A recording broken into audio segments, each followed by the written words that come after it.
Charlie the dog is left to die, but regains his strength when an animal lover does the right thing.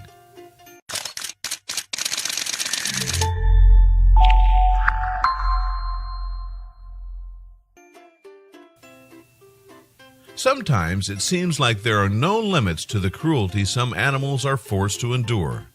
Even the most devoted heroes in animal hospitals are shocked when they see some animals' injuries. Charlie the dog's former owner neglected him and left him to die. Eventually, the poor animal was found trapped in a pile of trash with a plastic cable tied around him. He was close to death. Luckily, Charlie was discovered by some animal lovers who took him to the nearest animal hospital. The vets couldn't believe the state he was in. His face was swollen due to the extent of his ill treatment. But that wasn't the worst of it. When the vets looked into his mouth, they were nauseous. His teeth were rotten, and his nose and lips were completely destroyed.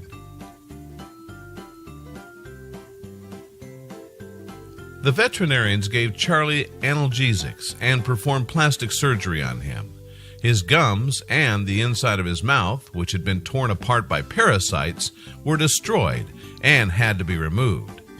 For several weeks, the vet removed pieces of his nose and face. Eating was painful for Charlie, but his rescuers patiently gave him small pieces of food so he could regain his strength. When Charlie got the care and love he needed, he was just like any other dog. Even though he was weak, he tried to play with staff at the hospital.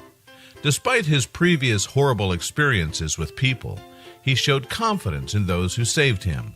What a sweet dog. Charlie also made a best friend, Natalie Barber, a volunteer at the hospital. After 3 months of intensive care, Charlie was well enough to leave the hospital to find a foster home. The choice was simple, and Natalie took him home. Her family already had a dog, and they all wanted Charlie to be the dog his former owner refused to let him be. During Charlie's rehabilitation, veterinarians found a microchip in him and were able to locate his previous owner and report the person to the police. But most importantly, Charlie now has an owner who takes care of him and treats him the way that animals should be treated, with respect, love, and care.